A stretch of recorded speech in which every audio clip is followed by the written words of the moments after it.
Olá, hoje eu queria compartilhar com você uma palavra que está em Gênesis capítulo 1, versículo 27. Quem já não se perguntou assim, por que eu nasci mulher? Né? Por que Deus... Tem algumas mulheres que dizem assim, por que eu não nasci homem? Né? Então hoje nós vamos falar um pouquinho sobre o valor da mulher, o propósito da mulher, qual é o papel que Deus estabeleceu para a mulher. E nós vamos começar essa meditação aqui em Gênesis capítulo 1, versículo 27, que diz assim: criou, pois, o homem à sua imagem e semelhança, a imagem de Deus os criou, homem e mulher. Então, o homem e a mulher, eles foram criados à imagem e semelhança de Deus. Porém, somos criaturas distintas, com funções diferentes, com personalidades diferentes, com papéis diferentes a desempenhar, mas que se completam, que formam a imagem e semelhança de Deus. Em Gênesis capítulo 18, versículo 21 e 22, diz que, disse mais o Senhor, não é bom que o homem esteja só, far-lhe-ei uma auxiliadora, que lhe seja idônea. Então o Senhor Deus fez cair o sono pesado sobre o homem e este adormeceu. E tomou dele uma costela e fechou o lugar com carne. E a costela que o Senhor Deus tomara do homem transformou em uma mulher e lhe a trouxe. Deus já havia criado o homem, Deus já tinha passado a autoridade de todos os animais para o homem, e foi o homem quem nomeou todos eles. E depois Deus criou a mulher. Há até as más línguas que dizem que se Deus tivesse criado a mulher antes ou naquele momento de nomear todas as coisas que Deus tinha criado, os bichos e as aves, a mulher ia dar muito palpite. Há as más línguas que dizem que se a mulher tivesse sido criada antes, ela daria muito palpite. O que Deus viu no homem que o fez querer formar a mulher? Você já parou para pensar isso? O que Deus viu, o que Deus observou na conduta no homem, que o fez, que o desejou criar então uma mulher? Ele estava só, a Bíblia é muito clara nisso, ele estava só. Talvez faltava um pouco de brilho, talvez faltava um pouco de enfeite na vida do homem. Então Deus fez a auxiliadora, ajudadora, companheira, Eva. A auxiliadora de Adão. Então o propósito de Deus na criação da mulher era completar o homem. Era alguém que ajudasse o homem. Era alguém que auxiliasse o homem, que fosse sua companheira. Não foi para sobrepor o homem, não foi com a obrigação de ser melhor que o homem, não foi para competir com o homem. O nome dela era Eva, que deriva da palavra hebraico vida. Eva significava vida. Então faltava um pouco de vida em Adão, faltava um pouco de brilho em Adão, e de enfeites em Adão, em cores em Adão. É por isso que a mulher tem um propósito determinante no lar, e é ela que traz cores para o lar, é ela que traz brilho no lar, alegria no lar. Você pode ver que geralmente uma casa de uma mulher dedicada, ela tem toalhas, ela tem flores, ela tem cores, a cozinha dela é cheia de mimos, né? Ela tem capricho no lar, porque esse também é um dos papéis da mulher no lar. E Eva trouxe então essa vida para a vida de Adão, essa alegria para a vida de Adão. Em Gênesis capítulo 22, 22 diz que Deus tirou da costela. Você já parou para perguntar por que Deus tirou da costela? Por que Deus não tirou do pé? Por que Deus não tirou da cabeça? Por quê? Porque se fosse da cabeça, ela talvez já queria mudar tudo, né? Porque a mulher gosta de dar um palpite. Se fosse da cabeça, ela queria mandar em tudo, ela queria mudar, ou de repente ela fosse reivindicar assim: bom, eu tenho 50% dos direitos, então eu vou mudar 50% dos nomes desses bichos, porque eu não gostei muito desses nomes Adão que você colocou. Você já parou para pensar qual o significado de Deus ter tirado da costela? A costela significa meio, né? Meio em altura, né? Geralmente da costela para cá é a metade do nosso corpo e da costela para cima é o restante da altura do nosso corpo. E também a costela, ela não é só está no meio da altura, mas ela também está no meio do corpo. Interessante que ele tirou também do lado, né? A costela estar do lado, apoiando, auxiliando, ajudando, né? Tirar do meio para trazer equilíbrio, né? Equilíbrio do meio para cima. Equilíbrio para o cabeça, para aquele que está posicionado como cabeça. Equilíbrio do meio para baixo, para aqueles que estão abaixo de nós, né, dos nossos filhos. É para trazer esse equilíbrio que a mulher foi formada do meio. E aí então Deus fez o homem e a mulher com papéis diferentes, com estruturas diferentes, porém que se completam. Nós mulheres precisamos entender que nós completamos. Nós não substituímos, nós não aniquilamos, nós não precisamos competir, mas nós completamos. Até porque nós somos feitos de papéis diferentes, de estruturas diferentes, mas que se completam. Vamos ver algumas coisas diferentes entre a mulher e o homem. O homem, ele foi feito forte, né? A mulher já é um pouco mais frágil, mais sensível. O homem, ele é insensível, ele não absorve tudo, né? Tem coisas que o homem não se liga, até por conta de que se ele for absorver tudo, ele também carrega muito o seu interior. Agora a mulher, ela já é mais sensível, ela absorve todas as coisas. Onde ela passa, ela vê os detalhes, ela percebe que as pessoas estão tristes. O homem, na defesa, ele dá um cala-boca, ele ataca. A mulher, na defesa, geralmente ela chora, né? Ela remói, ela fica remoendo aquela dor daquilo que ela ouviu. E Deus fez o homem e a mulher com estruturas emocionais diferentes. E nós precisamos entender isso, que a mulher, ela entende mais coisas, ela faz várias coisas ao mesmo tempo, até pelo seu sensor de sensibilidade. O homem, se você já der várias coisas ao mesmo tempo para ele fazer, ele já se embanana tudo. E ele fala, olha, uma coisa de cada vez. Mas se a mulher não entender isso, que foi feita com estrutura emocional diferente, ela pode acabar com depressão. Ela pode acabar frustrada. Você sabia que entre 20 pessoas depressivas, 18 delas são mulheres? E por que isso? Por que essa estatística? Porque muitas almejam ser melhor ou igual ao homem. E ela não foi formada por essa capacidade. Ela não tem essa capacidade. Não de ser melhor, mas de tomar o lugar de alguém que precisa ser mais resistente e por isso é até um tanto quanto insensível, para não ter essa capacidade de absorção de tudo. Então a mulher com essa capacidade de absorção e vivendo sob pressão, a probabilidade dela enlouquecer é muito grande. Por isso que nós precisamos entender isso, que foi algo que Deus nos criou dessa maneira.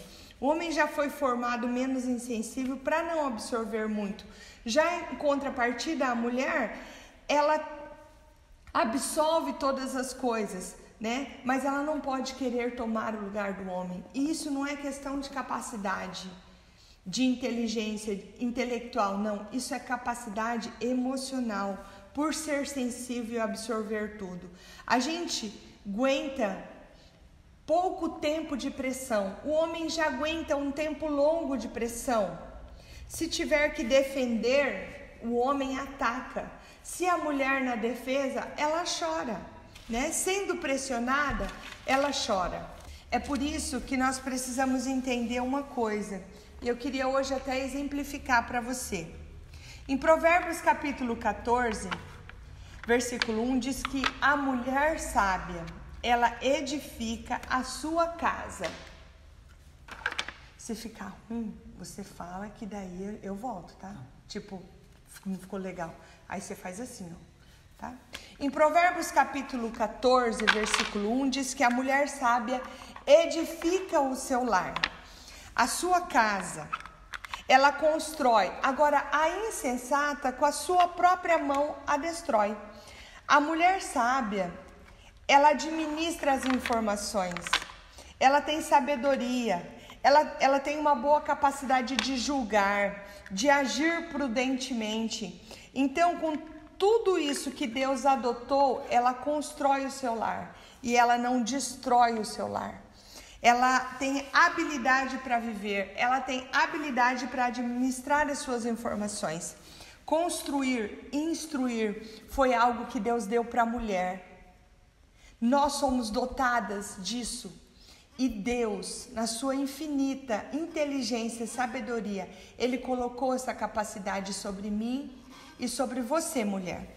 E nós vamos meditar um pouquinho aqui sobre Abigail, que foi uma mulher muito sábia, que está em 1 Samuel, capítulo 25, versículo 3, que diz assim: Nabal era o nome deste homem, e Abigail o de sua mulher.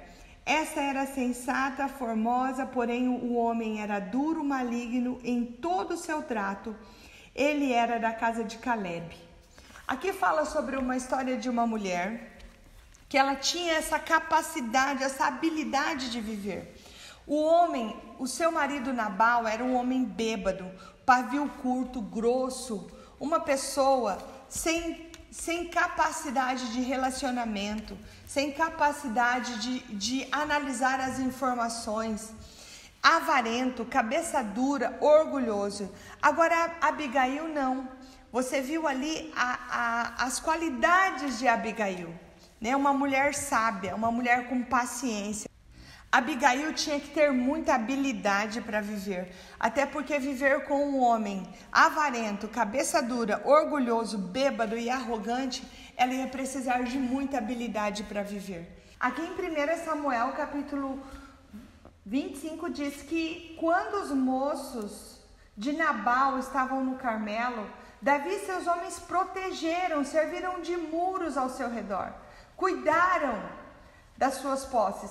E aí então agora Davi está passando ali por perto das posses de Nabal, e aí ele pede pouso, ele pede comida, ele pede que Nabal venha recompensar, ajudando também o seu povo.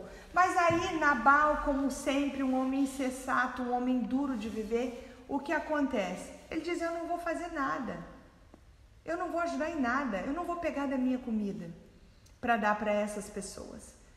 Quer dizer, Nabal quis pagar o mal, o bem recebido com o mal.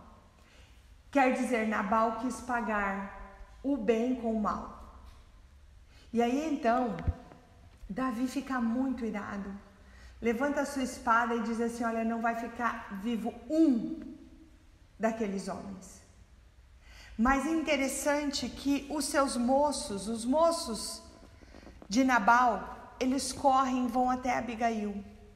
E eles levam toda a informação para Abigail. E eles dizem assim: olha, quando nós estávamos lá, verdadeiramente Davi e seus homens cuidou de nós.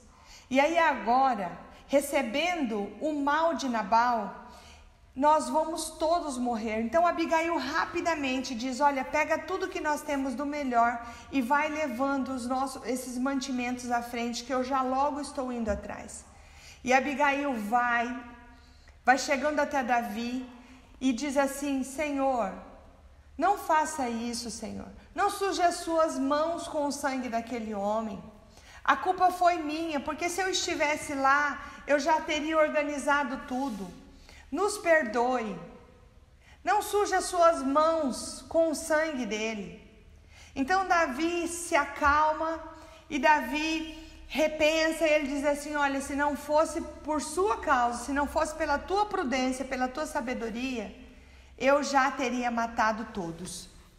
E aí nós vemos uma grande habilidade desta mulher em viver do lado de um homem avarento, orgulhoso, grosso, impaciente, egoísta. Ela exercia uma paciência diária.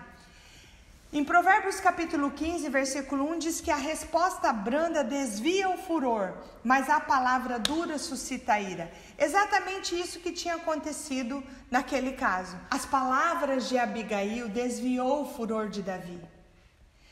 Que coragem, que coração bondoso, que inteligência, que rapidez, que habilidade para resolver as coisas. E aí eu queria te fazer uma pergunta. Você tem habilidade para resolver os problemas? Você tem sabedoria? Você tem sido sábia na sua casa? Você tem tido habilidade para manusear as informações que chegam até você? Ou você pega a informação do filho e fala para o pai para trazer intriga entre os dois? Ou você pega a informação do pai e leva até o filho para trazer intriga entre os dois, colocando um contra o outro? Ou você pega a informação da empresa que você trabalha e coloca contra o patrão ou contra os amigos, um contra o outro? Em vez de desviar o furor, você inflama as pessoas, colocando uma contra a outra, filho contra pai.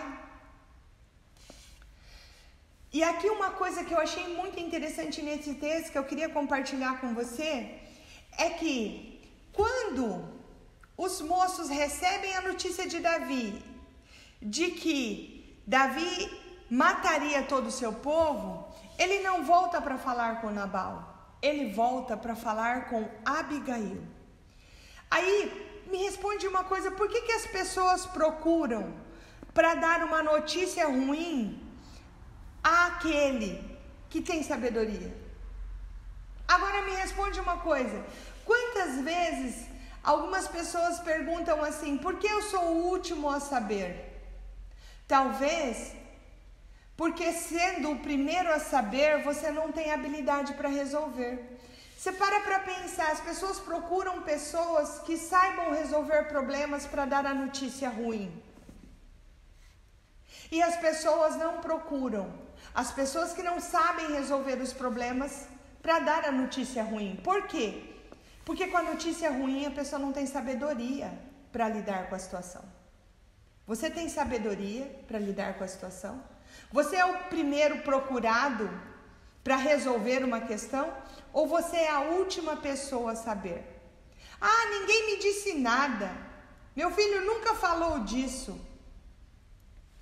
Por que os meus colegas não compartilharam isso comigo?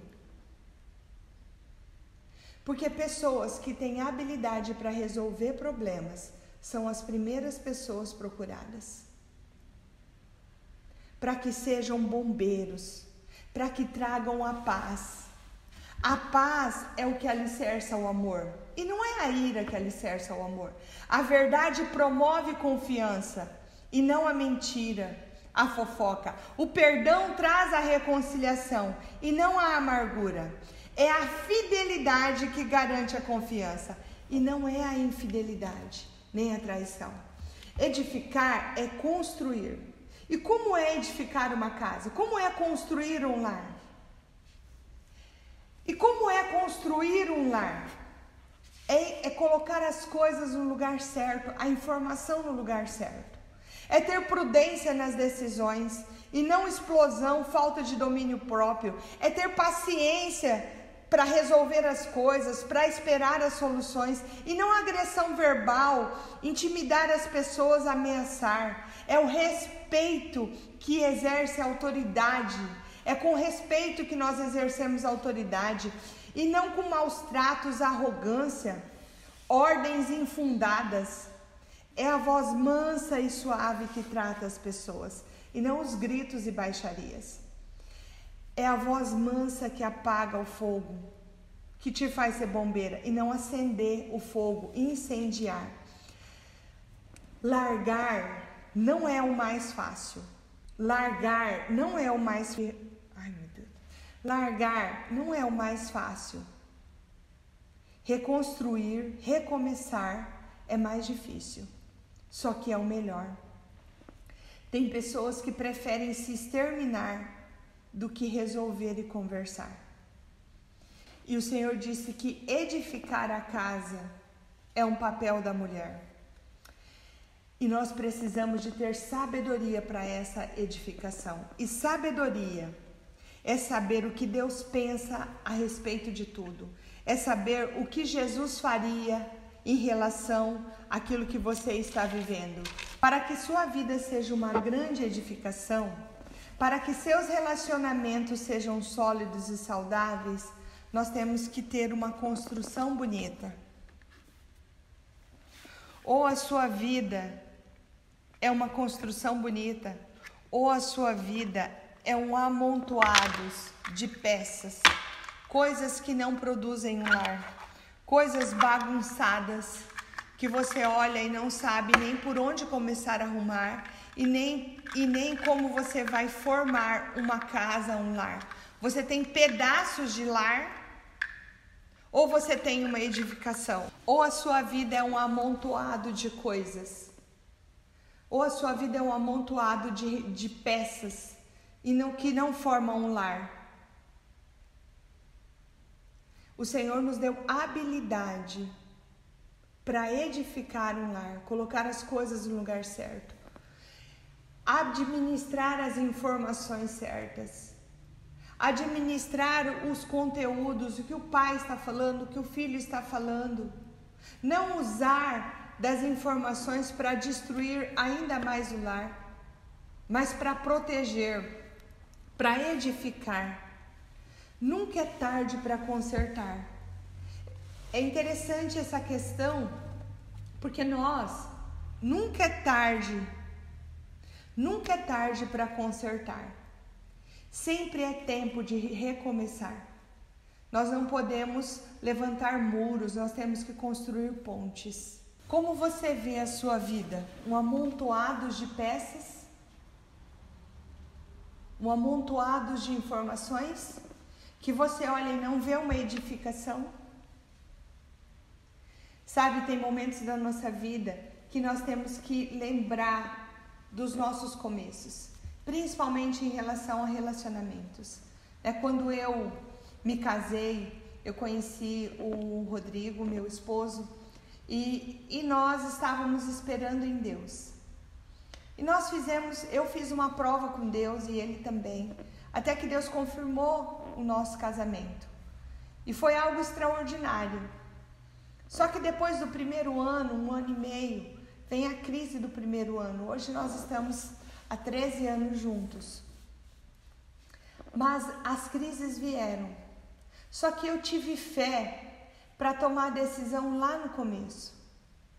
Então eu tinha que usar a minha fé para continuar o meu relacionamento, para prosseguir, para vencer as dificuldades. Não pense você que uma construção é fácil, uma edificação é fácil.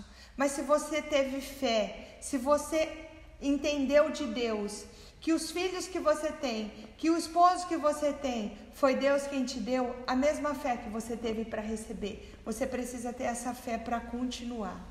Você precisa ter essa fé para construir, para colocar as coisas no lugar. Nunca é tarde para consertar. É preciso continuar o projeto que Deus te deu. A casa precisa continuar a ser edificada. Existe uma frase que eu gosto muito. Interrogaram um casal de 50 anos de casamento, de um lar feliz, e indagaram a ele assim: nesses 60 anos juntos e ter uma família tão bonita, qual é o segredo? Aí este homem respondeu o seguinte: eu não sou do tempo aonde se joga as coisas fora. Eu sou do tempo onde nós pegamos as coisas, restauramos as coisas e continuamos com aquilo que nós tínhamos desde o começo. Hoje, nós vivemos uma geração, esse marido não deu certo, troca, né? Abandona. Não tem como abandonar filhos, não tem como abandonar. Se eu e você teve fé para receber, no começo nós temos fé para começar e a gente já começa a ver lá no futuro a edificação linda. Mas eu e você precisamos colocar a nossa mão, nós precisamos colocar a nossa fé para edificar, para administrar as informações. Não desista de você, não desista do que Deus te deu, não desista de ser feliz. Busque, corre, grita, faz alguma coisa, mas faça, e o Espírito Santo te dará força para prosseguir. O mesmo Espírito Santo que te deu fé para começar, ele te dá fé para continuar. E ele faz você ver lá na frente tudo que vocês vão viver. E a sua vida vai ser uma construção linda. Não vai ser um amontoado de peças. Vai ser uma construção linda. Vai ser uma construção, uma edificação. Você vai ter paciência. Você vai ter o Espírito Santo que vai te instruir. E você vai construir uma linda família, uma linda casa. Essa é a mensagem de Deus para você. Que o Espírito Santo te guarde, que o Espírito Santo te ajude e que você coloque a tua fé em ação. O medo não te deu muitas coisas na vida, te deu algumas noites sem dormir. A ansiedade também não te deu nada, mas a fé me deu a minha família, a minha casa, os meus filhos, o meu lar. A sua fé vai dar tudo o que você precisa para você construir tudo aquilo que Deus te deu e já colocou nas tuas mãos. Um grande abraço e até a próxima.